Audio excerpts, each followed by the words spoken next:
Q&A. Karena setiap pertanyaan selalu ada jawaban. Dipandu oleh Yohana Margareta.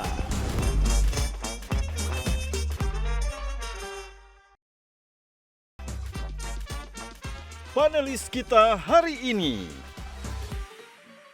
Problemnya dari Dani itu kan nyebelin. Ngelihat aja, ngelihat. Cuman sayang karyanya bagus-bagus. Saya suka nih lagunya Ahmad Dhani. Cuma kalau ketemu, gue nggak mau. Ini orang belagu banget sih.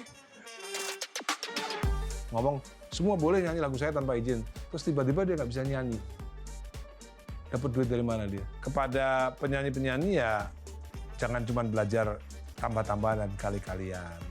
Dalam matematika itu ada juga ilmu bagi-bagian. Separuh nafasku terbang bersama dirimu.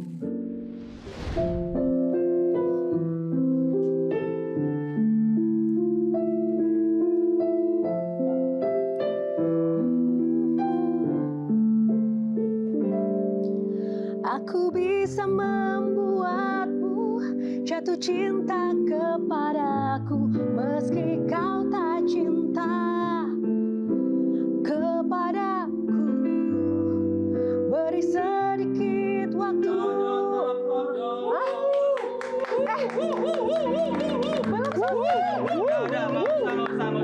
Kenapa? Sudah kelihatan pakai hati soalnya. Anda itu sudah jadi pembawa acara. Ya. Masa mau jadi penyanyi juga? Lah apa salahnya? Kan dua fungsi. Cukuplah yang di fungsi yang sebelah sana. Oh gitu ya. Jadi kan nggak boleh ya jadi host sama penyanyi, nggak boleh. Jangan terlalu banyak pekerjaan. Stop ngomongin di fungsi. Nah ini nih, kenapa aku juga nggak mau jadi host Mas Solihun? Kenapa? Aku malah jadi penyanyi ribet, takut bawaannya pengen berantem sama pencipta yang satu ini. Tepuk tangan dong buat Mas Dhani. Halo Mas Dhani. Halo, Bapak. Mas Dhani, gimana suasana hati malam ini? Asik aja. Asik aja ya. Nah kali ini Selalu asik. selalu asik, yakin ya? Di Yakin. medsos asik juga. Asik juga. Wih. Enjoy. Enjoy. Nah, tapi kali ini menjadi hal yang sangat spesial Mas Dhani. Ada Mbak Tejo, ada Bang Henry Satrio, dan ada Mas Solihun. Karena bintang tamunya kita juga super duper spesial. Karena dia adalah seorang legenda musik tanah air, pencipta ratusan lagu yang hits di Indonesia. Dan juga aksi panggungnya selalu memukau, namun tak jarang juga ia sering kontroversial karena kata-katanya itu yang pedas. Nah, kita mau tahu nih, kata-kata Mas Dhani itu lebih pedas nggak sih daripada kata-katanya Mas Solihun? Nah, kita tes malam ini. Tepuk tangan dong, kita sambut Mas Solihun. Assalamualaikum warahmatullahi wabarakatuh. Waalaikumsalam warahmatullahi wabarakatuh. Ahmad Dhani atau Dhani Ahmad Prasetyo, atau dulu di cover-cover Dhani Manaf. Ingat ya. Dulu cuma statusnya anggota Dewa, sekarang anggota Dewa Perwakilan Rakyat. Dia ada di Komisi 10, dan Anda tahu siapa lagi yang ada di Komisi 10? Once. Mantan vokalis Dewa yang berselisih paham dengan Dhani dan meninggalkan bandnya. Ini yang siapapun yang memilih Once dan Dhani di satu komisi, sepertinya punya selera humor yang tinggi ya. Atau mungkin dia penggemar musik yang ingin melihat Dewa dan Once reuni kembali. Apapun itu, saya punya lagu buat mereka yang saya rasa bisa dinyanyikan oleh Dhani kepada Once ataupun oleh Once kepada Dhani. Lagunya seperti ini. Hawa tercipta di dunia untuk menemani sang Adam. Begitu juga dirimu tercipta untuk temani aku. Coba bayangkan, Dhani dan Once saling menyanyikan itu. Romantis sekali.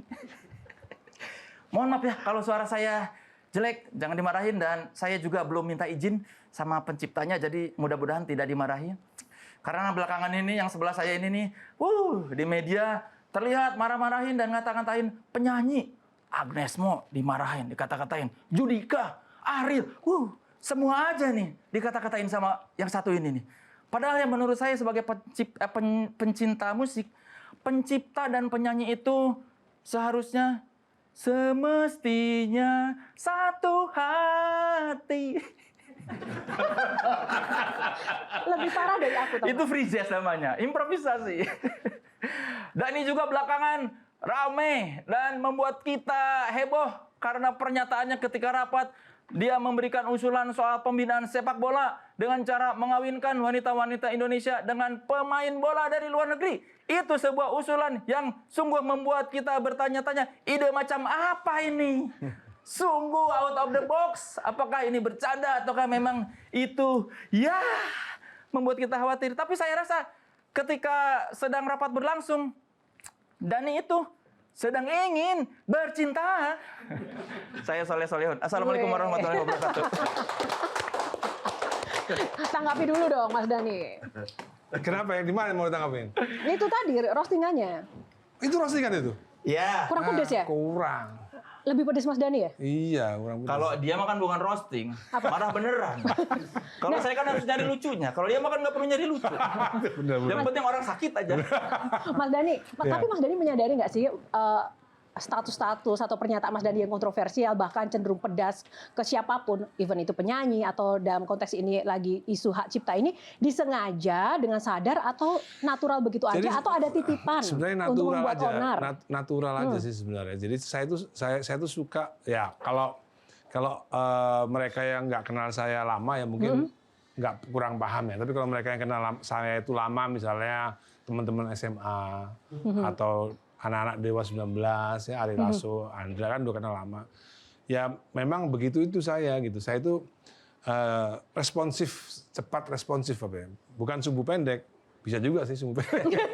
Sumbu pendek sih Mas. Sumbu pendek ya, iya. Seperti itulah. Dan saya ya harus saya akui ya memang saya sumbu pendek gitu loh. Kalau diapain lagi memang. Tapi kan begitu. Mas Dani kan seorang legend dan juga anggota Dewan Masyarakat kan tidak semuanya teman SMA Mas Dani. Mereka kan punya ekspektasi seorang legend tuh harus bisa tenang memberi contoh. Nanti lama-lama mereka tahu. Ternyata legend boleh juga begitu. Gitu. Lama-lama mereka paham sendiri. Gitu. Emang iya Mbak Tejo? Kan Mbak Tejo ini juga legend juga nih. Legend Boleh. Boleh ya? Boleh. Cuman yang problemnya dari Dani itu kan memang itu gitu loh. Nyebelin, ngelihat cuman sayang karyanya bagus-bagus. Jadi ada beberapa gitu yang memang nyebelin tapi begitu lihat karyanya enggak. Cuman aku nggak begitu yakin bahwa sebenarnya Dani ini boleh ya aku tetap panggil Dani ya. Boleh ini ya, dong. konstituenmu nggak marah nanti? Enggak lah. Jadi karena kan buah nggak jatuh dari nggak jauh dari pohonnya. Anak-anaknya artis itu yang sopan-sopan menurutku, ya anak-anaknya Dani. Al, Eldor, Unggah-Ungguh, itu pasti diajari bapaknya kan. Sebetulnya mungkin itu sebenarnya Aslinya Mas Dani aslinya. kayak gitu. Nawarin makan, nawarin, ini betul apa itu loh. Nah, ini pasti Dani nih ngajarin. Kalau dulu sih udah kayak orang tua banget ya. Iya kayak Logatnya Jawa lagi orang gitu. Nah, makanya apa Mbak Tejo melihat dua sisi Dani yang berbeda itu?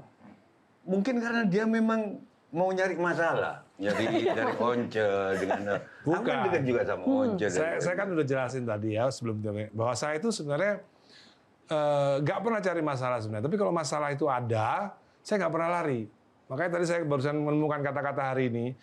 Masalah saya itu saya nggak bisa lari dari masalah. Gitu. Jadi ketika ada masalah datang, menurut saya ketika Agnes tidak memanusiakan pencipta lagu yang namanya Ari Bias pengen ketemu terus dia nggak memanusiakan, nggak mau diajak ketemu. Nah menurut saya itu masalah. Buat saya itu masalah. Buat saya itu masalah etik nomor satu ya. Nomor dua ya masalah pengamalan Pancasila yang tidak dilakukan oleh Agnes Monica. Buat saya itu masalah dan yang saya nggak bisa hindari, dan itu karena Ari Bias itu satu pekerjaan bersama saya, pencipta lagu gitu. Saya merasa ikut terzolimi aja gitu. Kok penyanyi kok begini sih gitu loh. Saya harus speak up gitu. Harus speak up. Gitu, Mbak. Iya, betul. Jadi kan saya tadi ceritain kalau misalnya di klub, misalnya saya Henry Satrio lagi di klub, tiba-tiba dia dipukulin orang, saya nggak mungkin nggak belain gitu loh. Tapi Saya kan, ada di situ. Mas, tapi kan ini jadi kayak semacam perpecahan jadinya. Mau sampai kapan? Mas Dani tuh pengennya tuh endingnya seperti apa sih? Ya saya mau endingnya ya kebetulan saya regulator, ya kebetulan saya bisa bikin regulasi, dan nantinya endingnya itu akan tercipta sebuah hukum yang memaksa penyanyi untuk ikut pada aturan hukum yang sudah ada sebenarnya gitu loh. Kan masalahnya ini kan, masalahnya penyanyi ini kan tidak benar-benar membaca undang-undang. Undang-undang itu sebenarnya sudah menjelaskan. Simpel aja kan sebenarnya kan. pasal 9 Undang-Undang Hak Cipta itu penyanyi harus izin. Kalau nggak izin, pasal 113 didenda 500 juta per lagu. Bisa juga kurungan 3 tahun kalau nggak minta izin. Dendanya itu di undang-undang itu ada, dan undang-undang itu kan posisinya lebih tinggi daripada peraturan manapun gitu. Dan kalau kita ngikutin lagi, yang gampangnya aja kan banyak penyanyi ini yang sebenarnya nggak benar-benar memahami. Kalau Mas Mbah Tejo pasti tahu ya etimologi. Jadi benar-benar nggak memahami apa kata properti pada kalimat intellectual rights. Intellectual property rights. Properti itu apa sih? Properti itu kan hak milik. Apa yang mungkin digunakan begitu saja dengan ada hak ekonomi yang tidak dibayarkan atau tidak dibagi, kan nggak mungkin gitu. Itu kan yang paling simpel. Nah, penyanyi-penyanyi ini nggak paham makna-makna kata daripada kalimat-kalimat atau kata-kata yang ada dalam undang-undang itu sendiri. Mereka tuh kurang paham gitu loh. Jadi ya akhirnya begini jadinya gitu. Menganggap bahwa menyanyikan lagu di konser tuh boleh tanpa bayar.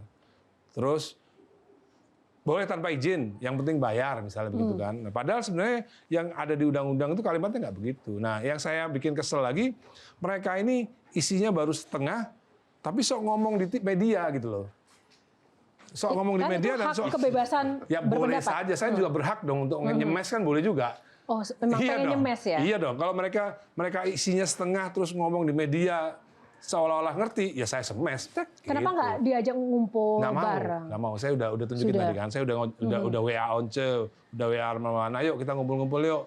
Ada tuh semua buktinya, nanti saya posting Sekarang aku lagi. nanya dulu ke Dani. Yes. Dani kan pembaca buku juga. Yes. Nggak kuliah, nggak ini, tapi orang-orang kuliah harus mikir 2 kali kalau mau diskusi sama dia, karena bacaannya banyak. Oke. Nah, ketika baca buku, apa yang dilakukan pertama kali? Baca buku apa itu? Apa aja?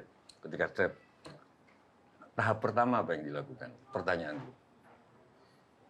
Ya, buku itu kan informasi ya. Buku itu kan informasi. Makanya saya selalu bilang, ke permasalahan sekarang kita ini adalah dengan adanya medsos. Zaman dulu tuh nggak ada orang pintar instan. Dengan adanya medsos, sekarang orang seolah-olah bisa pintar instan. Makanya saya selalu bilang sama teman-teman yang suka berdebat dengan saya, suka diskusi, gini loh, ilmu itu ada tiga tingkatan. Yang paling rendah itu ya media sosial. Dari Google, dari TikTok, dari Instagram, ilmu instan semua itu kan, potongan-potongan dimasukkan sebagai informasi. Nah, kadang-kadang kalau mereka yang membaca buku dan mereka yang belajar dari buku, nomor 2 tadi buku. Ya. Nomor pertama media sosial, nomor 2 buku. Yang nomor 1 ilmu ini adalah sesuatu yang belum ditulis di buku, hanya baru dari mulut-mulut orang tertentu. Misalnya kita main sama misalnya Lim Swee Lyong gitu ya. Kita banyak ilmu dari Lim Swee Lyong yang nggak ada di buku. Enggak, maksudku gini. Jangan-jangan ini karmanya Dani, karena kalau Muhammad Hatta ketika baca buku yang pertama dilakukan mendoakan penulisnya. Oh iya, saya lupa itu benar. Nah, itu loh. Nah, Benar, berarti Iya. nah, ketika Yo tadi nyanyi, apakah mendoakan Dani dulu? Ayo. Tidak. Nah, makanya Iya, jadi benar-benar. Oh, ini karma Mas Dani. Karma, Iya, benar. Pencipta. Kenapa? karena aku setiap kali baca buku, karena guru saya dulu bilang, Bung Hatta dulu kalau mau baca buku itu pakai sepatu dulu. Mandi. Terus itu nggak bisa saya lakukan, tapi terus mendoakan pengarangnya. Baru baca buku. Nah, sekarang saya tanya sama Mbak Tejo. Iya. Ketika Bung Hatta menolak PKI dan ingin mundur jadi wakil presiden Indonesia, itu apakah juga karma juga? Enggak, maksudnya Dani, jangan-jangan orang nggak mau bayar Dani sama Bias, karena Dani sendiri kalau baca buku nggak menghargai penciptanya. Benar itu Gitu. saya akui itu ya. Ya, cuma Saya sekarang akui, kalau Bang. dari publik tuh kasihannya karena terlihatnya terjadi permusuhan nih antara pencipta dan penyanyi. Kita tuh sedih kenapa, dan ya Anda yang terlihat menyebabkan permusuhan itu. Apa utamanya Walaupun kayak mungkin maksudnya benar dan berdasar ya. Saya nggak ada masalah kan gini. Kalau kita belajar sejarah dari para pendiri bangsa, sayang aja dulu kan belum ada medsos. Kalau dulu udah ada medsos mungkin sama. Bung Hatta juga gitu. Soekarno balas, Muhammad Yasin juga balas, sama gitu loh. Tapi kan cuman berdebat dalam tataran perbedaan pandangan soal masalah hukum hak cipta. Yang lain kan nggak sama aja kita. Kayak Ariel sama saya. Sama-sama suka perempuan, kan? Nggak ada bedanya. Mengagumi perempuan, sama-sama Mengagumi. ya kan? Enggak. Enggak ya? Saya menolak. Dani lurus bersih orangnya. Wih, tepuk tangan. Bahkan sama Agnes Monica juga nggak pernah. Oh gitu ya? Oh, Kenapa? maju. Nggak pernah. Sama Agnes aja nggak pernah. Nggak pernah. Tahu dari mana? Dani Mbak Tejo? orangnya, Oke. Ini emang UUD ya, ujung-ujungnya Dani. Ujung-ujungnya Dani. Oke, tepuk tangan. Terima kasih. Kita jeda dulu ya. Kirain ujung-ujungnya Dasko. Kita mau kulik lagi ujung-ujungnya sedani apa sih hanya diri Sela Dani di Q&A sesaat lagi. Ngomong, semua boleh nyanyi lagu saya tanpa izin. Terus tiba-tiba dia nggak bisa nyanyi. Dapat duit dari mana dia? Ini bukan tentang pencipta lagu dan penyanyi, tapi ini udah perang fans. kalau aku jadi Prabowo, dasmu gitu.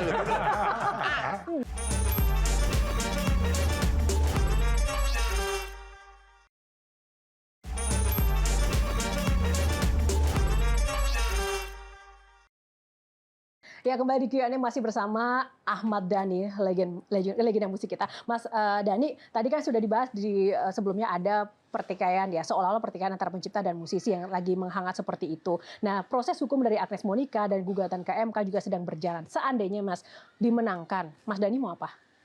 Siapa yang dimenangkan? Ya, Agnes dan juga uji materi gugatan di MK. Kalau menurut saya itu ya, pencipta lagu pasti menang. Jadi karena memang Agnes itu secara sah dan meyakinkan di pengadilan niaga, Agnes itu tidak bisa menunjukkan bukti bahwa dia sudah minta izin, juga tidak bisa membuktikan bukti bahwa dia sudah membayar. Jadi ya secara sah dan meyakinkan diketuk vonis bersalah gitu. Jadi mau kasasi mau PK pun kayaknya tidak akan merubah materi hukumnya. Kan kalau kasasi kan cuman dicek penerapan hukumnya sudah benar apa enggak gitu. Kalau yang materi hukum nggak akan bisa berubah. Ini judicial review, Mas. Enggak yang kasasi. Oh ya, yang kasasi, Iya, yang ditanyain sama Judicial review MK. Uji materi. Udah nggak mungkin. Karena jadi kadang-kadang gini, penyanyi-penyanyi ini nggak ngerti kalau menguji ke MK, namanya kan Mahkamah Konstitusi. Iya. Itu kan menguji apakah pasal ini bertentangan dengan Undang-Undang Dasar atau tidak sebagai konstitusi. Nah, sedangkan yang diuji ini adalah apakah penyanyi boleh minta izin? Apakah penyanyi boleh tidak dapat izin untuk menyanyikannya? Padahal undang-undangnya pasal 9 wajib minta izin. Wajib loh ya minta izin. Nah, kata wajib minta izin kepada pencipta ini diuji di Mahkamah Konstitusi. Apakah ini tidak sesuai dengan Undang-Undang Dasar 45 sebagai konstitusi? Sementara di pasal 28 H ayat 4 Ada haknya. nah, kalau kita baca aja, aku lupa tadi catatnya ya, bahwa kepemilikan itu bahkan negara tidak bisa mengganggu-gugat. Tidak bisa diambil seenaknya, sewenang-wenang, bahasanya begitu. Nah, Mas Saya Dhani, sih gini, Jo. tunggu sedikit Bentar. aja. Ya. Di balik layar nih Mas, kita sudah mendengar banyak hal ya, konfres pihak A, pihak B. Tapi di balik layar, sebenarnya Mas Dhani sendiri menilai, ini masalahnya itu apa sih? Masalahnya ini, saya sudah ngomong waktu di Metro TV waktu itu ya, ini masalahnya cuma lack of intellectuality aja. Penyanyi-penyanyi ini bacanya baru 1/4, bacanya baru 1/3, tapi udah berani ngomong ke publik gitu loh. Ini yang bukan membahayakan ya, jadi membuat informasi yang nggak benar gitu loh. Mereka tuh bacanya baru separuh, belum tentu separuh juga, tapi udah ngomong. Tidak hanya membaca soal undang-undang soal separuh, Mbak Tejo. Mereka ini tidak mengalami hal seperti saya. Saya ini adalah pelaku industri tahun 90-an. Pelaku industri tahun 2000-an, pelaku industri sekarang. Jadi otomatis secara general pengetahuan saya soal industri ini saya lebih komprehensif dibandingkan mereka gitu. Kok berani-beraninya mereka ngomong cuap-cuap sesuatu yang mereka nggak yakini benar kebenarannya dan bahkan mereka tidak mengalaminya gitu loh. Bagaimana perundang-undangan itu dari tahun 70, zaman 70 tuh Mbak, kita tahu zaman tahun 70 itu semua penyanyi artis nggak ada yang dibayar royalti, semua dibayar flat. Itu zamannya begitu, tiba-tiba tahun 80 sama tahun 90 baru ada royalti. Baru ada digital. Jadi saya itu kan ngalamin semua dari tahun 90, 80, 2000 sampai sekarang ngalamin semua. Nah, sementara mereka yang nggak pernah ngalamin kok tiba-tiba ngomong-ngomong seenaknya gitu. Ini yang saya kesel tuh begitu. Diajak diskusi nggak mau, diajak rebut nggak mau, tapi tiba-tiba ngomong di TV, ngomong di media, senyeplos-nyeplosnya aja. Ya saya semes. Gitu. Gini, Jo, ini ya. Ada pencipta lagu, Darah Juang judulnya. Mereka dirampas haknya, tergusur dan lapar. Iya enak kalau gitu. Bunda relakan darah juang kami untuk kebebasan rakyat gitu ya. Pencipta aslinya tidak pernah marah terhadap orang yang menyanyikan lagu itu dan disangka penciptanya. Nah, maksud saya ini masih terkait dengan judicial review. Gimana kalau ada pencipta lagu yang against Mas Dhani, yang mengatakan bahwa gue menciptakan lagu untuk pleasure-nya orang-orang, silahkan aja kalau mau dipakai. Gue dapat pahalanya aja. Dan itu ada di sidang MK misalnya. Itu kan ngelawan Mas Dhani tuh. Akhirnya misalnya kemudian hakim MK-nya mendengarkan itu dan akhirnya dikabulkan permohonan lawan Mas Dhani itu gimana tuh? Tapi kan itu kan melawan general opinion. Kan nggak semuanya seperti itu opini. Iya. Kan kita harus pahami itu. Bisa aja misalnya kayak Ariel pada ngomong, saya membolehkan semua orang nyanyi lagu saya tanpa minta izin, ya nggak apa-apa, itu kan pendapat pribadi. Tapi kan undang-undangnya bunyinya nggak begitu. Iya. Masalahnya udah ada undang-undangnya gitu loh. Dan ada beberapa pencipta lagu yang memang kehidupannya tidak sesejahtera penyanyinya, bukan? Banyak. Sekarang bayangin aja ketika Ariel ngomong gitu. Ariel ya ngomong, semua boleh nyanyi lagu saya tanpa izin. Terus tiba-tiba dia nggak bisa nyanyi. Dapat duit dari mana dia? Dari mana? Soleh. Dari lagu lah. Kenapa yang diserang nggak lembaganya yang harusnya ngumpulin royalti selama bertahun-tahun ini? Ini kan kayaknya karena banyak lembaga saya serang. Cuman kan Dia serang semua kelihatannya, Bro. iya serang semua. Cuman kan yang out loud itu kan justru penyanyi yang out loud gitu loh. Kalau lembaga saya serang juga. Artinya ketika kemarin mungkin Ariel dan kawan-kawan menyatakan bahwa sebenarnya kalau dari sisi Ariel itu kan tidak ada spesifik menyerang balik Mas Dhani, tapi lebih menekankan ini semua terjadi karena kekecewaan terhadap sistem dan LMK. Nah, itu nggak juga, itu salah. Ini jadi saya menengarai penyanyi ini berlindung di balik ketidakbecusan LMK untuk menarik royalti konser. Kita nggak bicara konser tapi royalti faktanya lainnya. memang benar tidak transparan. Memang tidak transparan, tidak becus, tapi Seperti apa juga sih tidak faktanya? melepaskan tanggung jawab si penyanyi. Konkretnya menurut teknisnya undang-undang. tuh nggak transparannya itu gimana sih, Mas? Ya karena semuanya pembayarannya blanket gitu loh. Pembayarannya kalau blanket. konteksnya pencipta luar misalnya nanti ada aturan ini bahwa penyanyi harus meminta izin kepada pencipta ketika membawakan. Kalau ada band mau membawakan lagu dari Queen misalnya, itu gimana? Ya Queen konser ya. Ya, Konser. bisa dengan sistem yang seperti ini harus minta izin. Queen harus punya perwakilan di sini. Misalnya kayak publishing. Ya. Kayak aku mau nyanyi lagu Queen, Under Pressure. Di sini ada publishingnya, Queen. Untuk siapa aja mau nyanyi lagu Queen untuk di Spotify, digital DSP ya, digital streaming platform atau di YouTube atau di itu udah ada publishingnya Queen di sini. Jadi aku bayar royalti ke publishingnya. Nah untuk konser belum ada perwakilannya Queen di sini. Nah, ini Berarti kalau gitu nggak perlu minta izin. Nggak perlu. Nah, saya Berarti balik lagi jadi ke Indonesia bertolak belakang dengan yang tadi di ini dong, kayak harus minta izin. Ya, kan mereka kan kayak misalnya Noah main lagu Dewa di Amerika. Iya. Yurisdiksi kan beda ininya. Locus delicti-nya kan beda. Terus Ngerti satu nggak? lagi kayak yang yang selalu digembar-gemborkan oleh dari kubu aksi bahwa direct licensing itu ternyata kan nggak ada aturan yang jelas ketika ada band top 40 yang honornya baru 5 juta misalnya, terus ya udah silakan aja. Oh kalau ini band terkenal ya udah kena cas. Berarti peraturannya tidak sama dong ya. Jadi kayak ibaratnya kalau peraturan tuh begini. orang harus pakai helm lewat jalan ini, ya semuanya harus pakai helm. Tapi kenapa peraturannya nggak mengikat gitu ke semua? Ya selama ini itu terjadi yang namanya kesalahpahaman memahami undang-undang. Ada kesalahpahaman memahami undang-undang itu harus diakui ya. Jadi begini, yang menjadi paling pokok prinsipnya ya, Noah mau manggung, diundang oleh promotor di Bandung misalnya. Di situ tidak perlu pemerintah ikut campur. Noah misalnya mau minta harga berapa? 1 miliar, terserah Noah. Misalnya kalau Noah ketemu Mbah Tejo, misalnya ngasih, waduh Mbah Tejo kenal aku nggak enak, yaudah 200 juta deh. Itu hak-haknya Noah. Tidak perlu aturan pemerintah untuk ngatur itu. Sama seperti kalau orang mau bawain laguku, ya terserah aku. Memang nggak ada aturannya. Kenapa mesti diatur? Selama ini Noah manggung kemana-mana juga nggak ada diatur.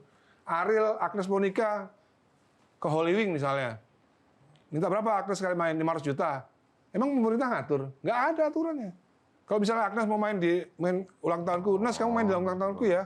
Kan kita dulu pernah dekat. Ya udah 100 juta aja. Deket apa nih? Iya. Lurus. Oke. Salah nggak Agnes ngasih aku 100 juta? Nggak salah dong. Memang nggak perlu harus diatur. Nggak mungkin Tapi gini. kalau nggak perlu harus saya- diatur, kenapa harus ada aturan yang mengatur soal itu? Kalau Ya, pada itu ujungnya. salah paham yang selama ini didengung-dengungkan oleh mereka, ya dalam tanda kutip mereka nih, mereka yang kebanyakan sekarang ngomong soal itu mereka yang tidak peduli terhadap keterlantaran pencipta lagu selama 10 tahun ini, itu dia. itu mereka nggak peduli. Kok sekarang mereka ikut ngomong gitu loh. Saya aja. Oke, silakan. Gini, lembaga survei Kedai Kopi itu bikin FGD itu. Jadi hal ini dibawa ke level akar rumput itu jadi rumit banget ternyata. Ini bukan tentang pencipta lagu dan penyanyi, tapi ini udah perang fans. Ya. Gua bela Ahmad Dhani, gua bela Piu. Ya. Gua bela Ariel, gua bela BCL. Tidak ada Gitu-gitu. objektivitasnya udah ya. Iya, sehingga di akar rumput itu memilah siapa yang benar itu based on fans base saja. Iya. Gue Agnes banget nih dari dulu. Agnes mau gue akan dukung Agnes. Sementara yang di sini siapa Ari Bias? Begitu ada Ahmad Dhani, oh ternyata Ari Bias nih gengnya Ahmad Dhani nih. Ini pasti begini nih. Jadi di akar rumput itu, bro. Iya. Ini pertarungannya itu pertarungan antar fans base gitu. Iya. Sehingga Nggak ada ada- perpecahan kali ini. Gua gengnya Ariel, BCL dan lain-lain itu, sementara ini gua Ahmad Dhani, Piu, Ari Bias dan lain-lain. Jadi rakyat itu menerjemahkannya justru nggak sengejelimet pertarungan antara aksi dan visi gitu. Tentang pencipta lagu, tentang kesejahteraan pencipta Iya, dan rata-rata lain-lain. komennya gitu lah. Kalau Bang fans Evan Dhani melihat bilang, iya. efeknya seperti apa dengan perpecahan itu di akar rumput yang kadang juga tidak terpantau oleh Ya, para musisi Ada ini. noise yang tidak nyampe ke akar rumput bahwa yang ini ada sedang memperjuangkan kesejahteraan pencipta, yang ini sedang memperjuangkan hak mereka sebagai penyanyi yang bersuara bagus gitu. Message-nya tuh nggak nyampe. Jadi Makanya orang tuh salah cuma satu melihat itu aja. Di aksi memperjuangkan kesejahteraan pencipta yang selama ini terbengkalai melalui konser musik. Yang satu lagi kepengennya kalau bisa penyanyi kaya raya ini tetap nggak minta izin. Udah itu aja.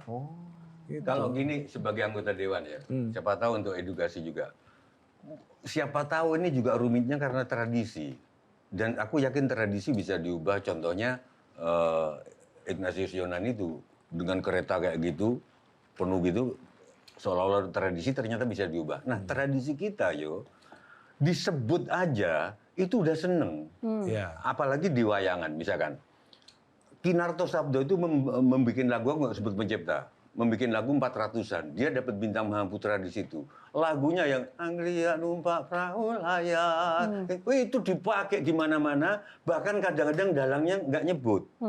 Tapi kadang-kadang nyebut itu sudah Bentuk cukup secara apresiasi. tradisi. Bentuk apresiasi, ya. Siapa tahu itu yang membuat penulis lagu nggak tahu bisa nggak karena disebut aja sudah seneng. Iya, jadi apresiasi, ada bentuk apresiasi aja. Apalagi ini ada hak ekonomi kan, dan hak ekonomi itu dijamin oleh undang-undang gitu. Jadi harusnya ya Ari Bias sih selama 10 tahun Agnes nyanyi lagunya Ari Bias dari 2014 semenjak undang-undang hak cipta itu hadir ya ada.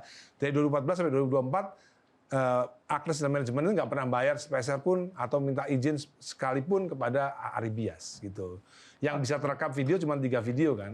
Bayangin kalau ada videonya banyak, berapa miliar tuh yang harus dibayar Agnes tuh. Iya. Mungkin kan karena selama ini ketika misalnya ada pencipta ngasih lagu, ini gue bikinin lagu buat Agnes, dia udah merasa, dia udah memberikan lagu buat gue, terus gue udah bayar Karena dia teman. jasanya. Dipikirnya ngapain minta izin lagi, toh udah ada urusannya dengan si LMK yang harusnya ngasih royalti ke dia. Enggak, karena ya itu tadi karena nggak peduli kan. Kalau dia peduli kan pasti dia baca. Kalau misalnya gini, oke, let's say begitu ya. Terus misalnya pencipta lagunya Ari Bias pengen ketemu Agnes. Seandainya kamu jadi Agnes, kamu temuin nggak pencipta lagunya? Ya, kenapa tidak? Ketemu dong. Nah itu, benar Iya kan? dong. Kenapa Agnes nggak mau temuin? Itu Kecuali kalau ada masalah pribadi kita nggak masalahnya tahu. di situ. Kenapa nggak ditemuin Ari Bias? Kalau ditemuin kan selesai Nah, urusannya sebenarnya. persoalannya Agnes, Monica dan Ari Bias ini menyeret Ahmad Dhani itu sih yang sebenarnya bikin ribetnya nggak sih? Bukan penyerahan Ahmad Dhani. Bukan, awalnya nggak ada seratan Ahmad Dhani awalnya. Betul. Nggak ada. Ahmad Dhani akhirnya turun tangan Aku dong. turun tangan itu ketika aku melihat sesuatu yang nggak benar. Oke. Agnes Monica ingin ditemui sama Ari Bias, nggak mau ketemu, nomor 1. Itu aja udah melanggar Pancasila sila ketiga, Persatuan Indonesia. Ya kan? Enggak, you yang salah. Kenapa? Berarti nggak kenal Ahmad Dhani. Dhani itu nggak bisa ada masalah yang dia terus lari. Iya. Kenapa kok dia jarang ke kafe? Karena kalau ke kafe ada Banyak orang masalah. ribut, dia pasti ikut ngebela. Kan kalau nggak salah, nah kasus Aribias Agnes Mo, kenapa kok Ahmad Dhani? Dia wataknya begitu. Nah, Iya. berarti sebenarnya cocok jadi anggota dewan kan rakyat banyak masalahnya Mas. Iya. Hajar dong Mas semuanya. Ya nanti kalau saya jadi pimpinan ya. Oh. Sekarang kan bukan pimpinan. Nah, oke. Jadi kalau saya mengajar pimpinan nelpon nanti. Satu lagi ya sebelum kita break. Dari tadi kan aku amati Mas Dhani itu boleh dibilang sangat confidence dengan pernyataan-pernyataannya, pemikirannya, bahkan merasa juga Mas Dhani menyampaikan tahu banyak hal, apalagi tentang kebangsaan, sejarah, segala macam. Yang itu membuat Mas Dhani itu berani lantang untuk bicara apapun itu. Memangnya Mas Dhani sebenarnya dari Mas Dhani lahir atau sampai Mas Dhani berkarir sampai sekarang tuh kontribusi untuk negara yang sudah pernah diberikan Mas Dhani itu apa sih Mas? Nah itu biar masyarakat yang jawab. Menurut Mas Dhani kan, saya jawab. Mas Dhani kan pede tadi. Aku pernah begini, aku pernah begitu. Mau jawab dari Mbak Tejo. Ternyata saya pernah tidak hanya mendoakan penulis buku loh. Gimana itu? Saya bahkan memberikan nama anak saya penulis buku. Oh iya. Iya. Itu suatu bentuk Siapa? apresiasi Coba. yang luar biasa. Coba dijelaskan. Al-Ghazali. Dari buku Ihya Ulumuddin, Ya. saya apresiasi. Hebat nih Al-Ghazali. Saya bikin nama anak saya namanya Al-Ghazali. Jalaluddin Rumi. Ayo. Penulis buku itu, Bos. Dia punya segala macam Berarti jawaban. lebih daripada Ya, itu. Lebih dari mendoakan, tapi kenapa karmanya gitu nggak dibayar? Gitu.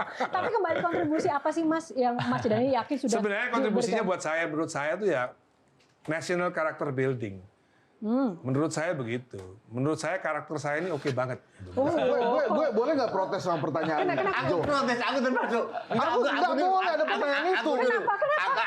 Semua orang tuh punya caranya untuk berbakti pada negara ini. Nggak usah Lah, sampai makanya aku mulu-mulu. tanya. Nggak, udah, coba Dia kita protes. pertanyaannya adalah, aku beli di Indomaret atau Alfamart. Bayar pajak. Sudah PPN. Jelas. Aku terima gajian kalau sudah dipotong pajak. Terus aku naik motor di Malaysia itu Innova itu 350.000 setahun. Di sini 4 juta berapa itu. Terus Yu nanya, apa kontribusi Mbak Tejo? Oh, oke. Itu tuh Berarti kan pertanyaan paling ngeselin itu. Kalau aku jadi Prabowo, dasmu gitu. Semua orang itu dipotong gajinya. Tapi terus. jawabannya nyebelin banget. National character building. Iya, terlalu tinggi. Iya. Wajar dong. Makin belagu aja. Tapi emang itu kalau di dunia media sosial ada yang nanya gitu. Ini makanya gini. Sekarang sebentar, kamu yang jawab. Sekarang gini. Iya. Kenapa gue sekarang nggak lagi handsat tapi hensa? Karena orang-orang itu kalau udah marah ini bangsat ini. Apa yang diberikan kepada negeri ini? Gue nggak bisa marah kan karena emang panggilan gue handsat gitu. Makanya terus kata guru ngaji gue, udah lo hensa aja, nggak usah pakai T. Jadi kalau dipanggil jadi bangsa gitu ya. Tapi itu pertanyaan yang paling ngeselin. Apa urusan lo nanya-nanya apa yang gue berikan pada negeri ini? Sekarang ini Ya nggak apa-apa. Mas Dhani jawabnya nggak kesel kan Mas? Aku tanya gitu. Sekarang dia jadi kesel. Dia terpancing. Tadi gimana? Tadi gimana jawabnya? Maksudnya gede-gede. Tepuk tangan dulu. Oke, kita lanjutkan saat lagi, kita jeda dulu hanya di Q&A. Bos banget. Gimana sih hubungan Mas Dhani dengan Jokowi dan Ahok sebetulnya? Kalau misalnya ada sesuatu yang besar, ya mungkin saya berhenti di musik gitu. Iyalah, makanya tidak anggota dewan. Kan cocok, nggak dengerin omongan orang.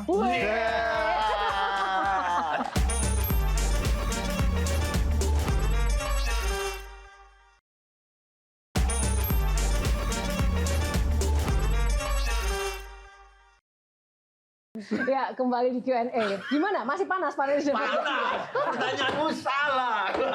Enggak, itu pertanyaan netizen seperti itu karena Tapi Mas Dhani ini kan sering kontroversial dan pedas. Jadi kalau saya baca itu biasanya banyak sekali komen-komen. Memangnya Ahmad Dhani udah berkontribusi apa sih buat negara? Nggak Nah usah itu masih mending lah, itu netizen ya. Nah. Bahkan ada seorang profesor nih ngomong di media, profesor nih ya. Saya nggak tahu profesornya dapat dari mana, nggak tahu. Universitas mana saya nggak tahu. Yang jelas pokoknya profesor ngomong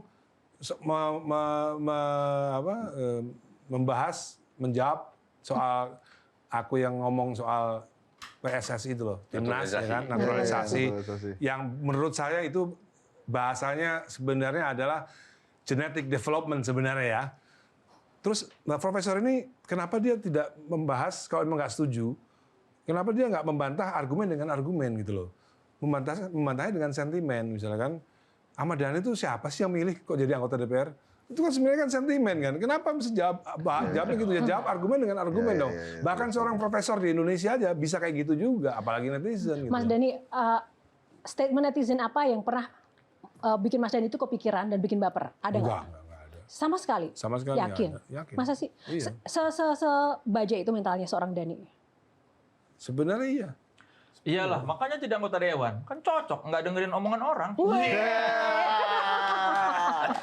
Tapi ada satu tadi yang menarik, yang bikin Mas Dhani ini Aku menjadi... juga nggak marah itu. Ya karena nggak didengerin.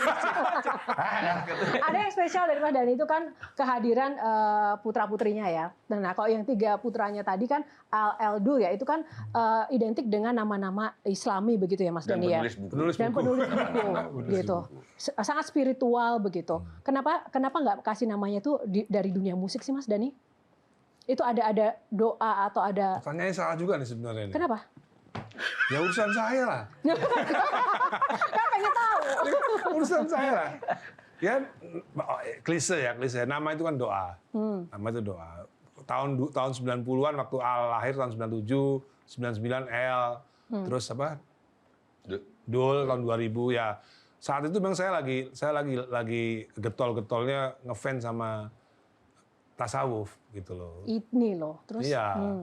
Jadi mungkin waktu itu ngefans-nya lebih dari ngefans ke musik mungkin gitu. Dari situ. Soalnya kalau mau dikasih nama Freddy kan kayaknya mukanya Melayu ya. Enggak lah, enggak Melayu lah mukanya. Ini gua nyambung Freddy nih.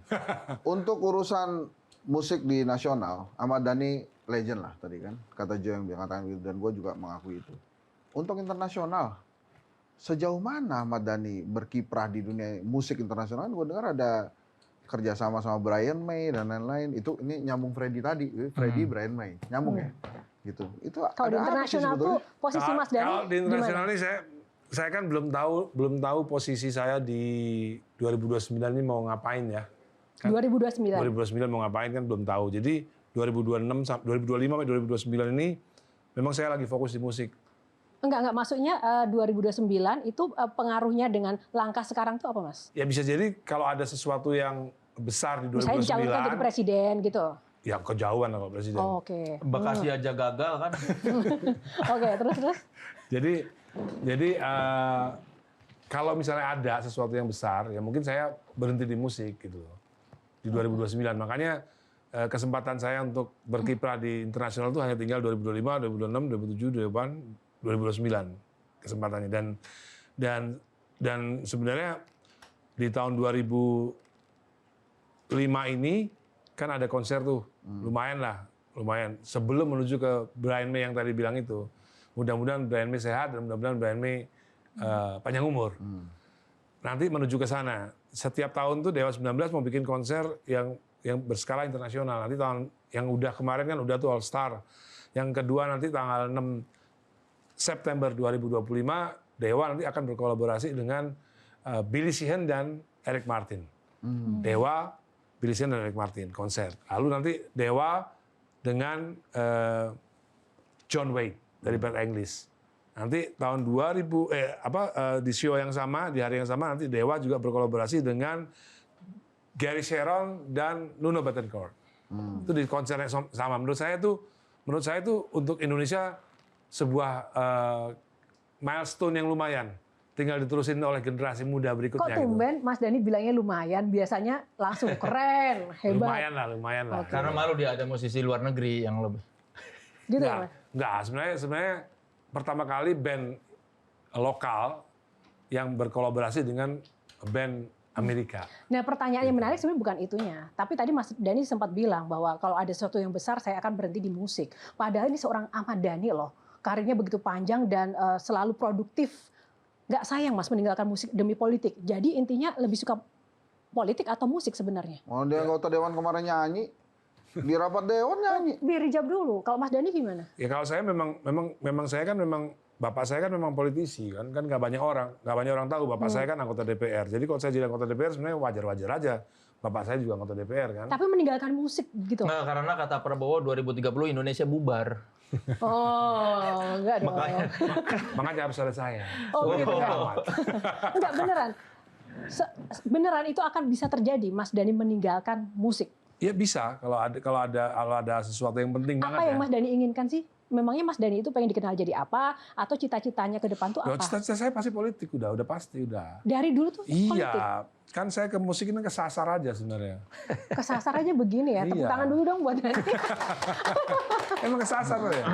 Gitu ya Mas Iya ya? dong. Kalau ternyata tidak terbuka Kalau pintu saya politiknya, kalau saya nggak punya kemampuan artikulasi politik yang baik, yang mungkin ya nggak bisa seperti sekarang ini kan. nah sebagai ahli komunikasi politik, artikulasi politik Mas Dhani gimana, Bang Hensat? Ya itu memang nggak kelihatan ya, walaupun di lagu-lagunya sebetulnya memang arah-arahnya tuh perjuangan politik. Cintanya itu cinta ke politik. Tapi kalau kita memahami Ahmad Dhani memang kecintaannya aja Soekarno, kemudian Prabowo gitu ya. Lihat aja sekeliling ini kan raja-raja semua, raja-raja ini kan politik semua. Jadi memang sebetulnya kalau dia mengatakan dia menyukai politik ya itu Wajar-wajar udah saja. benar, udah tepat gitu. Kadang-kadang tapi yang saya bingung itu memang kalau memang musik ya ternyata kesasar dan ternyata membesarkan seorang Ahmad Dhani dan dia sekarang baru mau masuk politik dan serius di politik, itu sebetulnya yang menarik gitu. Karena biasanya orang kalau sudah nyaman di suatu tempat dia nggak akan pergi meninggalkan itu. Kok Ahmad Dhani meninggalkan itu gitu. Bahkan menurut saya dia ini kelewatan gitu jeniusnya. Saya main gitar main-main aja, tapi kan nggak sekelas Ahmad Dhani. Misalnya ya, Pasti. ada lagu Separuh Nafas yang kita sukain semua. Terus dia bilang itu tuh ngaco tuh, belum selesai tuh aransemennya. Kan kita dengernya juga, lah itu udah kita sukai. Terus Makanya dia bilang separuh kenapa coba? nafas. Kalau udah selesai udah sepenuh beres. nafas. Nafas yang utuh mungkin judulnya Nggak, ya. maksud saya, Oke. dia gini loh, itu kan lagu disukai ya. Kan kalau ngomong alhamdulillah banyak disukai kan udah gitu selesai. Ini dia bilang padahal itu lagu belum selesai loh. Jadi kan orang, hah maksud lo? Jadi kita menyukai hal yang belum selesai gitu. Kan itu kadang-kadang itu juga mau dipertanyakan juga. Ini maksudnya Ahmad Dhani ini mau Oleh karena kayak itu, kemana orang gitu. yang legend, jenius seperti Mas Ahmad Dhani di musik tidak hanya tahu tentang musiknya, tapi juga filosofinya itu kan langka. Kadang tuh sebagai penikmat musik, sayang gitu loh. Mana ada sih sekarang legenda musik atau orang di dunia musik yang kayak Mas Dhani coba, ya kan? Terus dia masuk ke politik. Itu yang kadang itu kan politik kan dunia yang kadang itu penuh dengan ketidakpercayaan. Nah, sekarang Justru kita orang tanya. yang sudah menjadi dewa masuk ke politik itu justru menjadi bukan dewa lagi Mas Dhani, nggak takut pamornya turun, citranya kemudian berubah gitu. Ya kalau politik itu kan jabatan 5 tahunan ya. Kalau jabatan saya sebagai Ahmad Dhani kan selamanya. Nanti yang maksud jadi saya nggak perlu maintain lagi jabatan saya gitu loh. Jaketnya udah Ahmad Dhani gitu. Karena dia presiden seumur hidup di Republik Cinta. Wih, itu dia. Oke gitu, Mas Tejo. Kenapa dari Tadi kan terpenuhi? ada aktivitas musik yang sama rencana-rencana sama. Pertanyaanku justru tolong dijawab dan dulu pejabat yang masih aktif di bisnis setauku itu Deddy Miswar. Iklannya masih jalan. Itu pun ada yang kritik karena definisinya pejabat tidak boleh memperkaya diri Tapi dan saya orang bukan lain. pejabat loh. Ntar dulu. Iya. Tapi terus sekarang kok banyak kayak Raffi tetap dengan bisnisnya, Deddy Corbuzier tetap dengan podcast itu kan mendatangkan duit. Nah kalau DPR boleh DPR itu begini. bernyanyi, itu kan Makanya itu kalau saya kan tadi bilang. memperkaya di luar urusan memperkaya orang lain kan ketika Dhani nyanyi ada yang banyak yang diperkaya di luar urusan dewan. Ya Itu nggak boleh apa-apa, nggak? nggak boleh itu kalau itu boleh. Jadi begini, Mbak.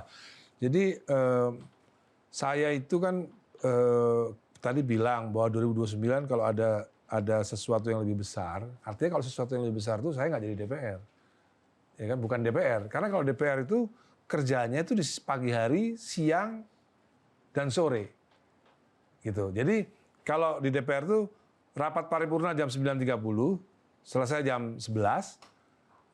Jam 4 sore saya masih bisa manggung. Kalau di Jakarta ya. Atau kalau di Bali ya mungkin langsung naik pesawat ke Bali. Apalagi di Jakarta masih main malam masih bisa manggung. Tapi kalau udah jadi di luar itu, kayak misalnya jadi Deddy Miswar misalnya. Dia wagub waktu itu ya. Iya bagus. Itu agak sulit. Pasti kalau sekarang pasti dicemooh orang. Karena apa? Karena wagub itu nggak bisa sembarangan. Dia harus bersama rakyat terus. Posisinya kerjaannya tuh lebih dari 9 to 5. Kalau DPR tuh kerjaannya nggak 9 to 5. Secara teknis, tapi secara beban moral bukankah Dewan Iya, jadi- Perwakilan Rakyat itu harusnya memang sama rakyat terus ya Mas? Jadi bukan cuma soal jadwalnya kan orang bisa aja nanggap Dhani, nanggap Dewa bukan karena pure lagu-lagunya yang Ya. bagus masih bernafas, tapi karena ada kepentingan interestnya gitu loh. Tapi sulit juga tuh dijawab karena apa? Karena Dewa 19 sebelum aku masuk jadi anggota DPR, Dewa 19 jobnya udah serem banget gitu loh. Udah banyak. maksudnya. Kecuali sebelum Dewa 19 sebelum jadi anggota dewan, jobnya Dewa 19 sedikit. Ketika jadi anggota dewan, jobnya banyak lah. Itu patut dipertanyakan. Ini cocok nih pertanyaan saya. Ah. Gimana sih hubungan Mas Dhani dengan Jokowi dan Ahok sebetulnya? Kan itu ada kaitan sama job kan? Ada kaitannya itu sama jobs Dewa. Waktu Pak Jokowi berkuasa, berkurang kan jobsnya? BUMN, enggak nih. Ini sekarang tanya nih, gimana tuh hubungan seorang Ahmad Dhani dengan Jokowi dan Ahok? Atau ginilah, bukan hubungan lah ya.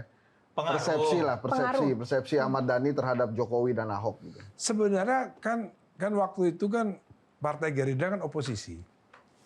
Ketika Partai Gerindra masuk ke dalam pemerintahan, ya sebenarnya udah selesai semua urusannya. Oh ya dulu. Yang dulu ya udah lupakan semua. Oke. Jadi hubungan dengan Jokowi dan Ahok gimana? Nggak ada masalah. Udah oke aman. Baik-baik aja. Iya Ya dong. iyalah kan Prabowo-nya udah hidup Jokowi. Oh iya. Nah, tapi pertanyaan selanjutnya adalah ketika jadi anggota dewan ini jobnya lebih sepi atau lebih banyak sekarang? Sekarang ya mungkin sama aja sih sampai sekarang. Kita belum bikin survei ya kan dari Oktober dilantik sampai sekarang itu masih belum setahun kan. Sedangkan tadi kan udah lihat tuh tadi foto-foto tadi saya. Udah bikin saya belum bikin proyeksi. Setelah dilantik sama sebelum dilantik itu jobnya banyak mana belum bikin data. Nggak, tapi saya rasa yang mencegah Dewa 19 atau Ahmad Dhani menjelajahi dunia musik lebih luas lagi waktu itu ya hambatan politik. Itu ada benernya. Oh bener kan? Itu ada benernya. Ada benernya. Diekspor Jadi dong. dua periode itu Nggak mau sepi job ya diekspor. Mas? Nomor satu Once Waktu keluar. jadi oposisi. Jadi ada banyak faktor. Nomor satu Once keluar dari Dewa tahun 2010. Oke. Lalu 2014 Pak Jokowi. Pak Jokowi berkuasa. Ya 2010 ke 2014 saya memang udah Dewa ya, udah sepi Dewanya ya, bukan Triad ya. Begitu Pak Jokowi berkuasa, saya tetap oposisi, ya otomatis nggak ada yang ngundang. Otomatis nggak ada yang ngundang, nggak ada yang ngejob. Kalau dilihat juga satu lagi, Mas Dhani ini kan ada Dewa 19, Dewa, ada Triad, ada apapun banyak sekali ya. Tapi selalu ada Dhani di situ. Nah, yang aku mau tanya, Mas Dhani ini sebenarnya seperti apa sih? Apakah memang benar-benar orang tuh nggak bisa mudah bekerja sama dengan Mas Dhani sehingga band itu harus putus nyambung, bubar gabung lagi? Kan ada tuh band yang memang udah solid aja dari lahir sampai sekarang jalan. Tapi kalau Dewa kan Misalnya. Gigi. itu. Aku bantu jawab, sorry, sebagai seniormu. Orang itu seniman makin bagus, egonya makin tinggi. Oh, Gak gitu ya, ada Mbak, ya? orang yang seniman egonya, ya pasti akhirnya bentrok, itu sudah wajar. Karena egonya tinggi banget. Makanya aku tanya tadi, sebutkan yang dari awal terus barengan sama. Gigi enggak lah. Kan ada bergantian juga. Oh iya. Tapi yang maksudnya pasti ada konflik di situ ya. Tapi yang Iya. benar-benar penuh dinamika itu dari Mas Dhani. Artinya ini sebenarnya lebih ke positif sih Mas. Artinya selalu ada Iya, Dhani iya. di situ. Itu kenapa sih? Apakah tidak ada yang mengimbangi kamu atau seperti apa? Bisa. Nggak ada, banyak kesukaan aja aku. Aku banyak kesukaan aja. Di Dewa kurang ini, aku bikin Triad, ya kan. Di Triad dan Dewa nggak suka R&B, aku bikin musik R&B untuk Reza Artamevia misalnya, atau untuk Mahadewi, Dewi gitu.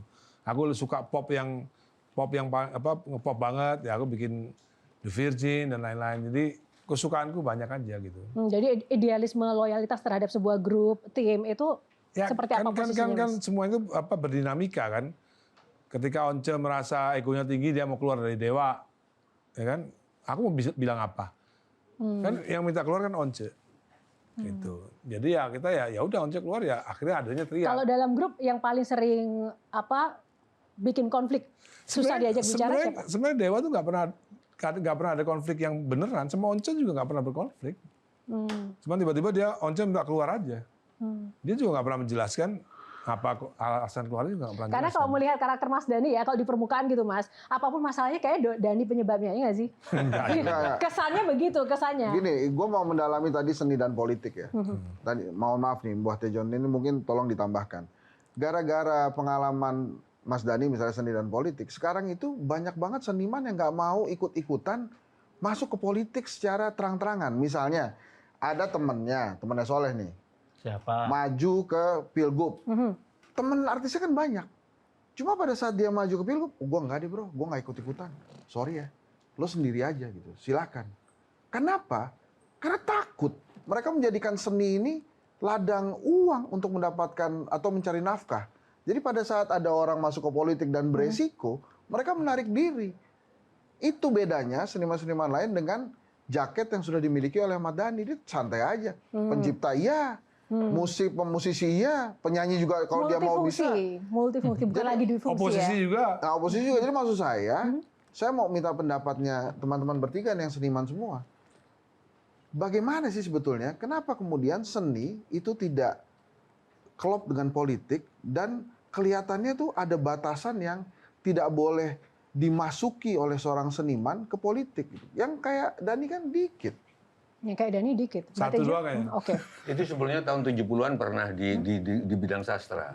Ketika Rendra, ada penyair Rendra dari soal cinta, aku Narti, aku ingin engkau menjadi ibu dari anak-anakku. Dari situ terus akhirnya lari ke syair-syair politik.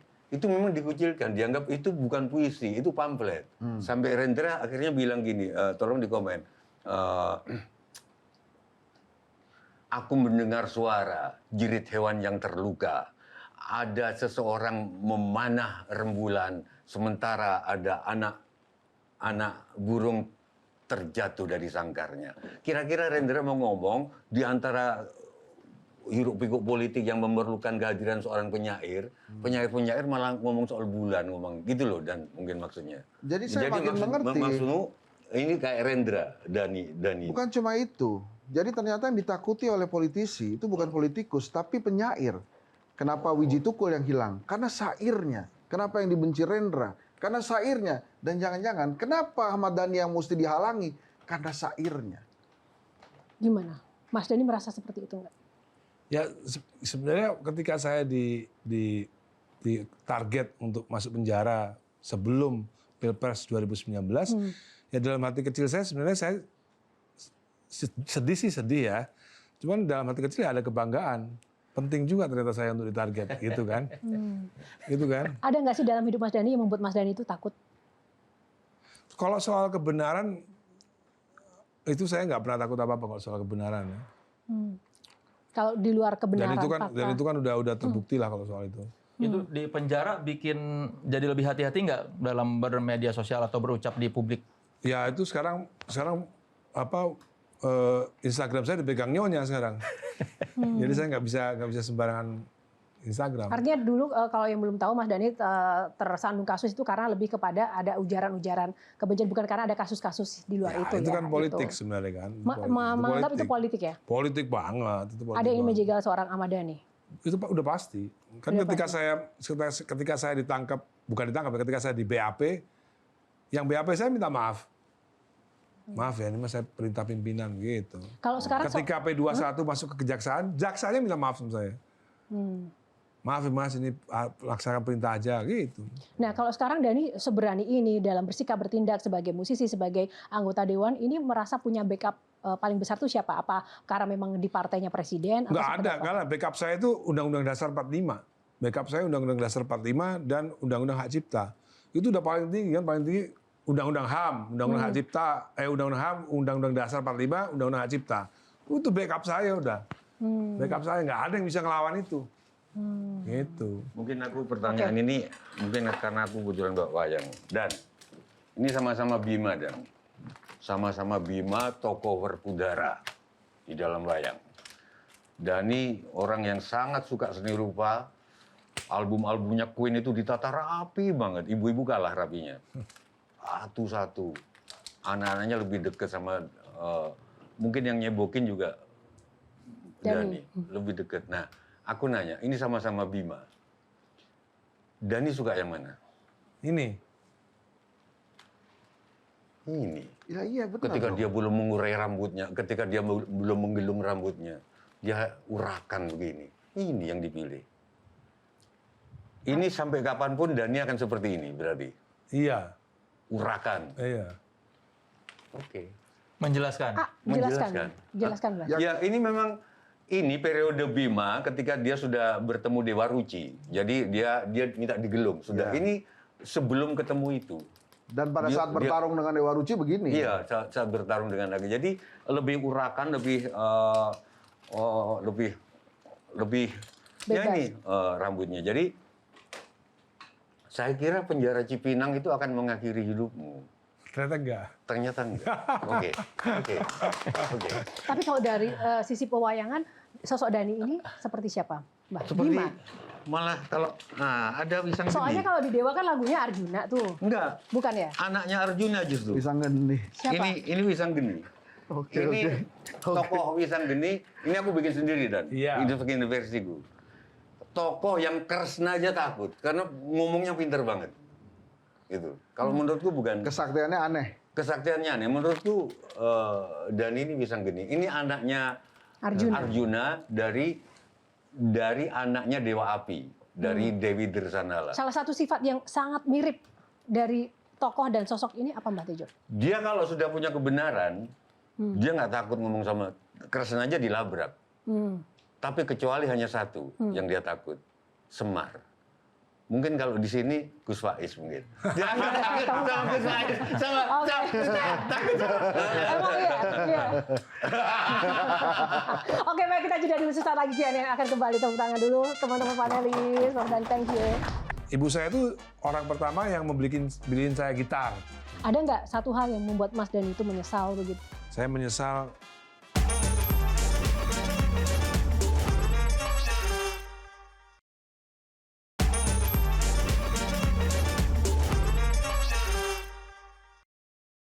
Ya, masih di Q&A bersama dewa kita, Ahmad Dhani. Karena saat ini kita sedang membahas Risalah Dhani bersama para panelis. Sebelum kita ngobrol lagi dengan Mas Dhani, aku mau kasih tunjuk beberapa foto. Nah, tolong dikomentarin. 3 kata tentang foto yang akan aku kasih lihat ini ya.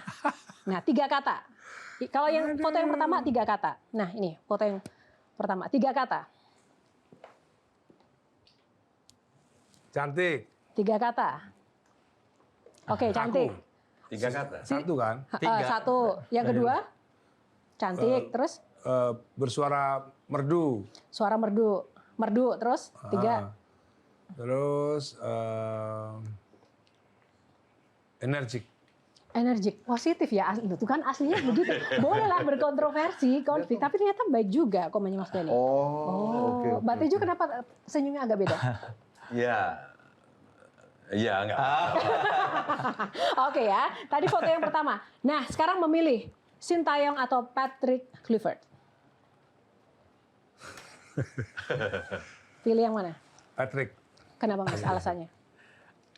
Ya karena saya kalau bola itu saya lebih ke Eropa. Bola lebih ke Eropa ya. Kalau bola saya lebih ke Eropa. Jadi lebih yakin sama Patrick ya. Kalau disuruh milih Patrick sama misalnya pelatihnya Ferguson, misalnya saya milih Ferguson. Karena saya lebih Inggris daripada Belanda. Apalagi kemarin terbukti ya menang 1-0 dari Bahrain ya. Luar biasa ya. Oke. Nah, sekarang apa yang ada di benak Mas Dhani? Di benak Mas Dhani melihat foto-foto ini. Foto yang pertama di benak ya, tidak ada batasan kalimatnya. Ini di benak Mas Dhani.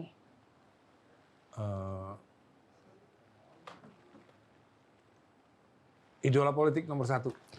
Idola politik nomor 1. Oke, Soeharto. Kalau ini di benak Mas Dhani. Tenang. Tenang. Ya. Oke. Kalau ini? Raja Jawa. Raja Jawa. Oh, wow. Oke, tepuk tangan buat Mas Dhani. Tapi nggak ada fotonya di sini. Iya, Mas Dhani. Siapa bilang ya? Siapa bilang? Belum tahu nih, belum Dia tahu. belum tahu. Tunggu dulu. Soeharto ada, Tunggu. Soekarno ada. Itulah, bicara soal Raja SBY juga Jawa. nggak ada. Iya, Mas Prabowo Dhani. ada. Nggak ada juga. Nah, bicara soal Raja Jawa, di rumah Mas Dhani ini banyak sekali foto-foto raja, begitu. Apa sih maknanya bagi seorang Ahmad Dhani? Sebenarnya begini, saya itu terinspirasi ketika saya melakukan trip ke mana itu, ke Turki. Kalau sempat ke Turki ya, begitu masuk airport, masuk kemana aja, banyak banget foto sultannya gitu loh. Di situ saya sadar ternyata kita ini nggak terlalu menghargai para sultan beneran ya, bukan Sultan Pondok Indah, bukan Sultan Andara. Ini mereka ini kan sultan semua nih. Jadi sebenarnya tadi kalimatnya salah. Ini sultan karena kerajaannya Islam. Karena mereka ini raja di Kesultanan Islam. Kalau raja itu Hayam Wuruk itu raja. Di sini nggak ada fotonya Hayam Wuruk. Terus misalnya Kertanegara itu raja. Kalau ini sultan. Jadi saya terinspirasi ketika saya melakukan trip ke Turki. Orang Turki itu banyak benar menghargai sultan gitu loh. Sultan-sultan yang tahun 1800, 1700. Itu terimpartasi dengan kehidupan pribadi nggak? Karena kau melihat dewa atau mungkin kostum-kostum Mas Dhani itu kan seolah-olah kayak sultan raja gitu vibe-nya. Pengen dilihat sebagai sultan juga. Sebenarnya begini, salah satu faktornya juga saya penggemar barang tua. Jadi ini kan rata-rata kan barang tua, bukan foto baru. Conte itu kan, Conte ini rata-rata kamu lihat figurannya pasti kan tua-tua. Kebetulan saya penggemar barang tua dan sesuai dengan satu keinginan saya untuk mengkoleksi barang tua, yaitu lukisan-lukisan tua Raja Jawa, Kesultanan Jawa, Sultan Jawa, dan ya termasuk yang Pak Karno di situ kan itu kan tua. Kenapa nggak majang SBY, kenapa nggak majang Jokowi? Karena belum ada yang tua fotonya atau lukisannya. Gitu. Jadi harus berapa tahun dulu? Ya minimal 30 tahun lah, minimal tuh 30 tahun minimal. Gitu. Itu kan foto tua juga tuh, Pak Harto sama Adam Malik itu. Kan jarang banget yang punya itu. Ada Pak Harto dan Adam Malik. Nah, tadi kan Mas Dhani bilang tokoh politik idola nomor 1 adalah Pak Soeharto. Apa value dari Pak Harto yang dipegang Mas Dhani menjadi politisi sekarang? Jadi gini, koreksi saya kalau salah Mbak Tejo.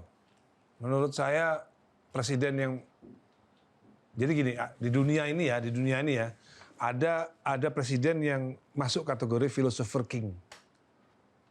Ada yang cuman kategorinya biasa aja, presiden biasa. Kalau di dunia itu di Amerika beberapa ada yang dianggap philosopher king. Nah di Indonesia menurut saya yang bisa saya anggap philosopher king itu ya Pak Harto. Beliau nih seorang presiden tapi juga menguasai filosofi. Nah menurut Mbak Tejo bener nggak omongan saya? Itu terserah Dhani. Cuman ada yang nggak bisa diganti dari Pak Harto, senyumnya. Dan ketika dia melambai itu sulit dijelaskan ya? Sulit dijelaskan, harus ada perbawa, harus ada memang. Ya saya setuju dalam beberapa. Ya, pada akhirnya kita memang sah-sah aja ya memiliki inspirasi atau idola masing-masing yang berpengaruh dalam kehidupan kita. Nah bicara soal itu, di luar tokoh-tokoh tadi yang Mas Dhani sebutkan, sejauh mana sih peran ibu dalam hidup Mas Dhani di luar inspirasi tokoh-tokoh tadi? Ya kalau peran ibu sih udah sering saya utarakan di banyak hal ya. Ibu saya itu yang juga saya ajarkan ke Al-Eldul juga mungkin meneruskan itu ternyata. Jadi saya itu sama ibu saya itu dikasih kebebasan dalam memilih untuk hidupnya mau seperti apa. Ibu saya itu nggak pernah maksa saya untuk jadi sarjana, gitu ya. Ibu saya nggak pernah maksa saya juga jadi musisi, juga nggak pernah maksa. Jadi ibu saya itu tapi memfasilitasi apa yang menjadi kesukaan saya. Misalnya saya suka main musik, ibu saya itu orang pertama yang beliin saya gitar. Ibu saya yang konsisten suruh saya untuk les piano misalnya. Jadi saya itu termasuk anak yang beruntung memiliki ibu yang 100% hidupnya untuk membina anak dan mengurusi anak. Kan nggak banyak sekarang kita cari perempuan yang 100% waktunya untuk membina anaknya sendiri. Her own children gitu ya. Nggak banyak itu. Sekarang sering kita lihat kebanyakan mereka lebih berbangga jadi wanita karir dan tidak berbangga menjadi wanita yang 100% membina dan mendidik anaknya. Nah, saya beruntung memiliki ibu seperti itu. Kalau memang begitu, dan kenapa tentang ibu yang di publik loh ya, yang paling nancep itu bukan Dhani, tapi Iwan Fals. Ribuan kilo jalan yang kau tempuh, itu nyanyi dimanapun semua ikut. Ini ibu kan. Nah, di lagu Dhani ada nggak yang soal ibu begitu? Ada. Judulnya Mama. Oh, Ada judulnya Mama ya. Karena aku manggilnya Mama. Oke.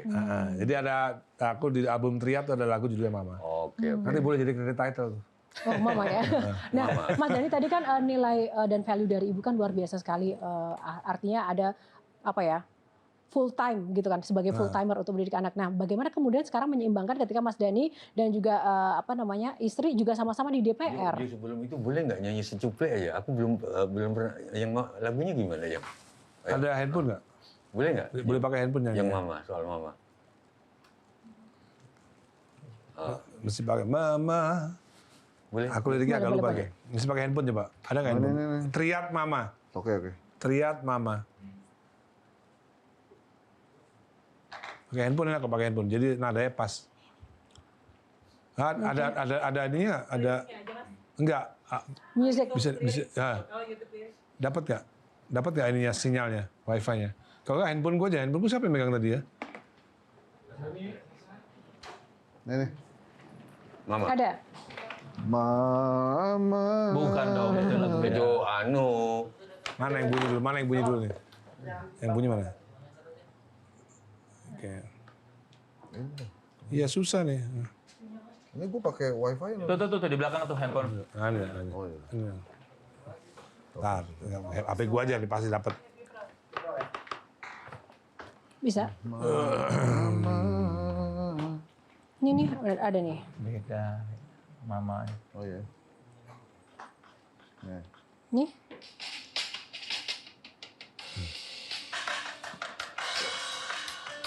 Udah matiin Mas. Mama. Oh ini Oh, bukan yang teriak. karaoke dia. Karaoke tuh. Oke. Oke.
Sia-sia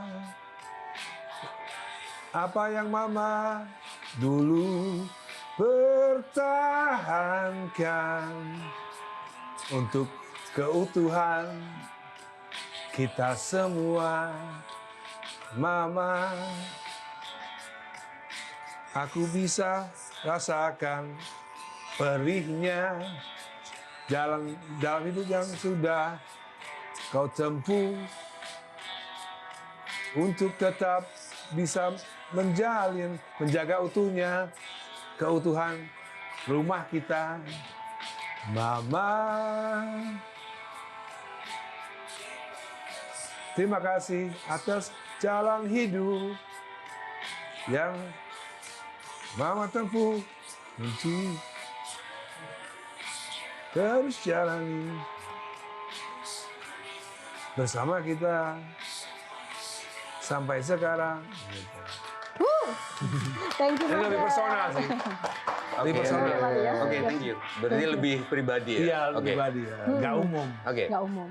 Lalu kemudian dijawab pertanyaan saya tadi Mas, ketika Mas Dhani begitu kan mengglorifikasi ibu dengan perannya yang utuh dengan keluarga, dan sekarang membagi waktu ketika dua-duanya sekarang Mas Dhani dan istri di DPR tuh gimana Mas? Value-nya kan beda jadinya. Iya benar, itu menjadi kontradiksi ketika maka dari itu kita mulai mencoba untuk hidup itu seperti anak-anak. Jadi maksudnya hidup itu bekerja ya.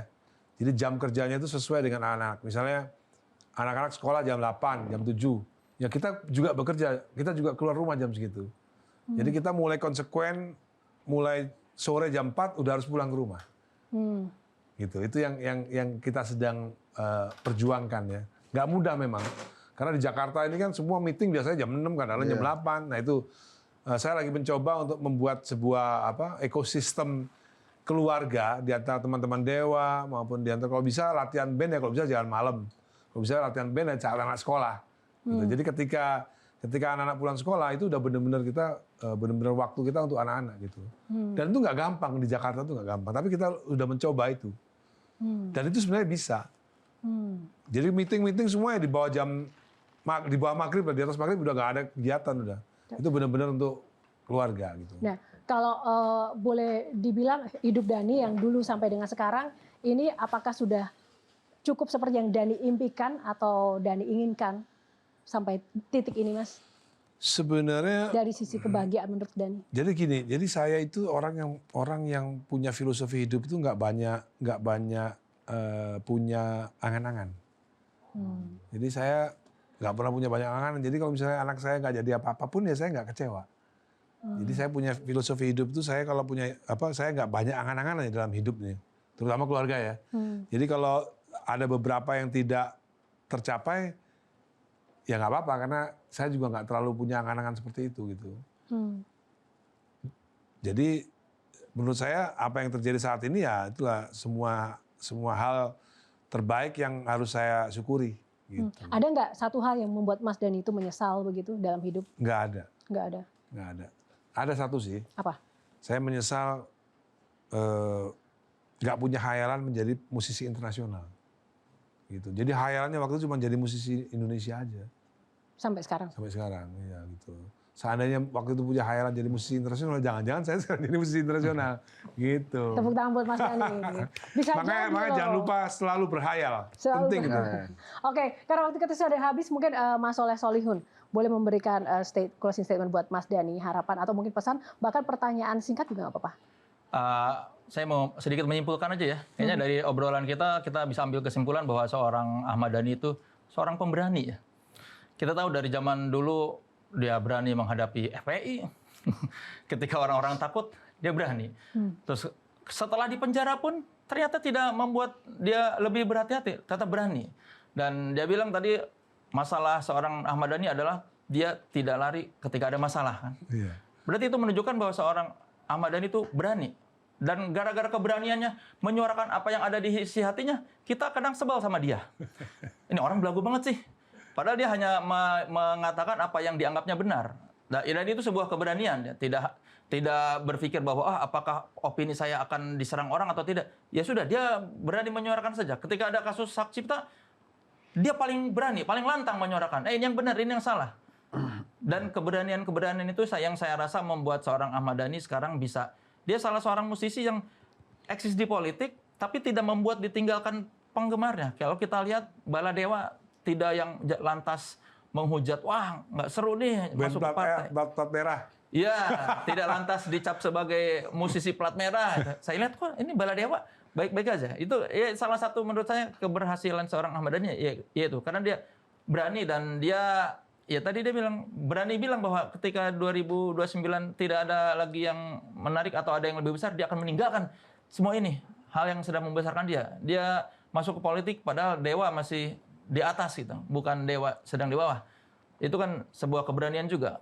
Dan ya kita lihat rumahnya ini penuh keberanian ya. Butuh keberanian buat mendekor rumah seperti ini.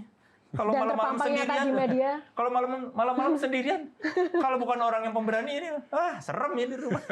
Lebih menakutkan kalau dicolek pajak nggak sih, Mas?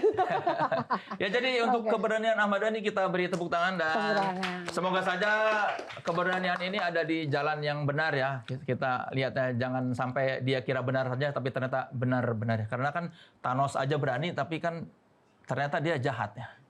Semoga Ahmad Dhani berani dan benar. Baik, tepuk tangan. Terima kasih, Mas. Silakan, Bang Hensat. Saya pernah kirim juga link YouTube saya ke Bang Ahmad Dhani ya. Jadi saya bicara dengan pengamen jalanan.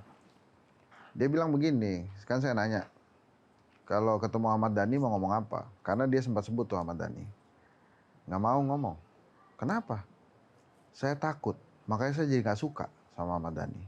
Jadi orang ini lagunya disetel, tapi kalau ketemu dia takut dan nggak suka gara-gara dia takut. Menurut dia Ahmad Dhani itu marah-marah terus, semuanya dimarahin. Jadi ada persepsi di kalangan akar rumput, produk atau karya itu lebih penting daripada aktor di belakangnya. Saya suka nih lagunya Ahmad Dhani, cuma kalau ketemu gue nggak mau, takut saya, marah-marah terus orangnya. Jadi saya nggak suka sama dia. Tapi lagu-lagunya disukai. Nah, menurut saya sebuah karya yang disukai itu aslinya penciptanya itu seorang jenius. Karena akhirnya orang nggak perlu kenal penciptanya, karyanya aja juga cukup dicintai. Mungkin Ahmad Dhani akan terus berkarya dari situ tuh. Dia akan terus-menerus membuat karya-karya dan melindungi para pencipta seperti apa yang dia lakukan hari ini. Oke, tepuk tangan. Thank you Bang Hensat. Mbak Tejo? Saya nggak tahu orang-orang kayak yang disebut Hensat itu akan lebih banyak atau enggak. Terutama ya untuk fansnya Dhani, untuk fansnya ya Gigi dan di awal-awal Ariel heboh video. Saya ngisi acara kemahasiswaan di Semarang, mobilnya itu tetap nyetel lagu Ariel.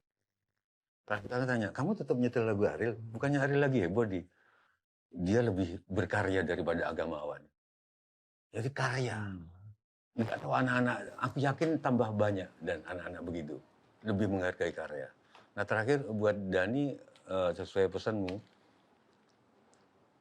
karena saya sudah terlanjur menyamakan dia dengan Wisanggeni. Wisanggeni ini kalau ada Pandawa diserang, itu yang turun anak-anak Pandawa yang lain.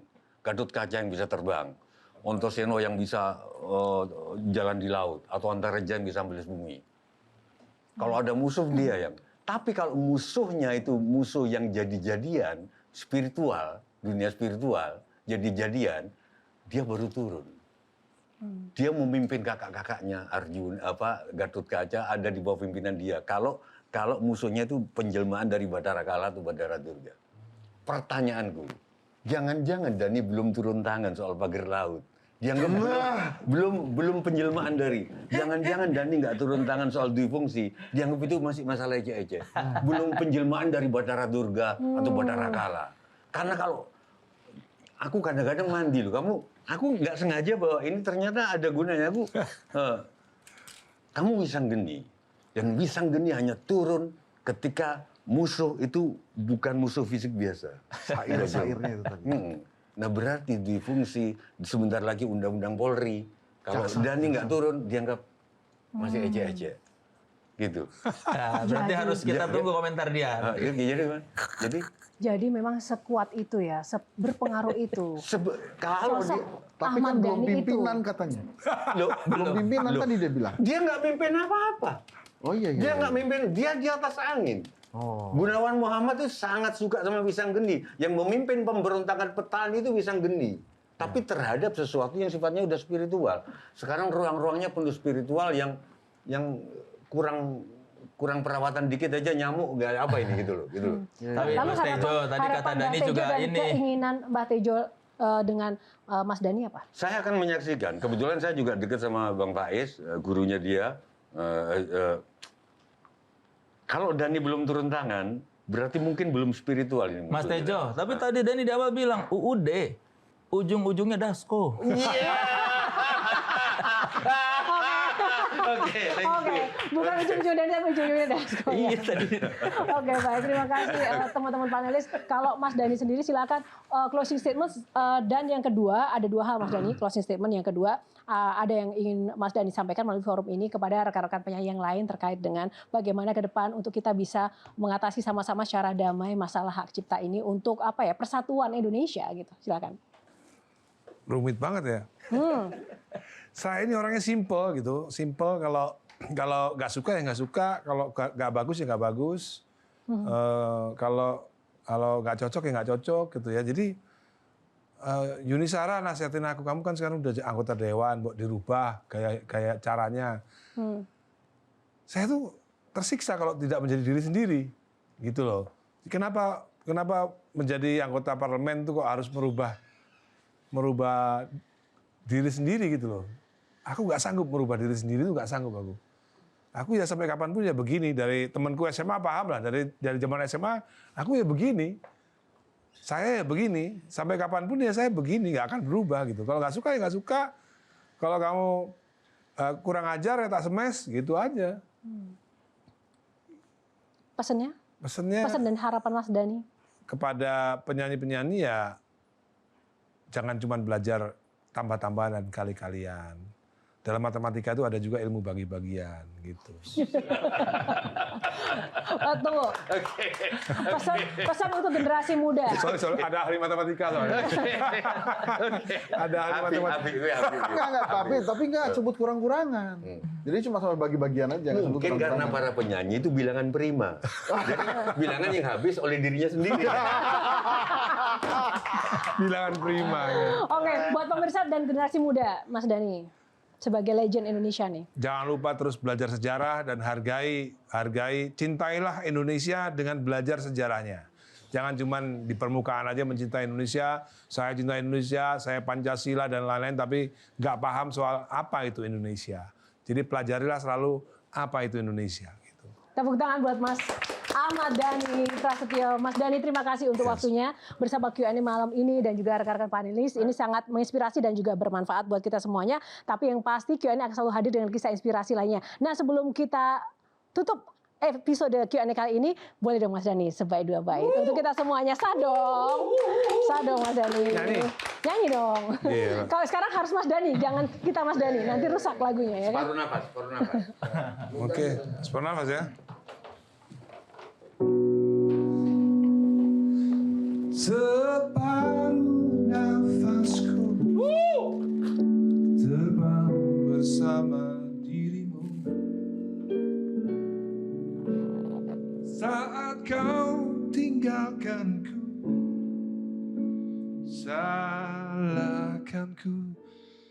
salahkah aku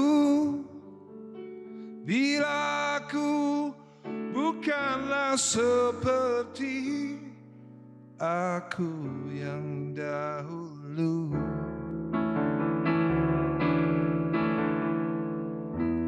Ada makna tergali dari sini,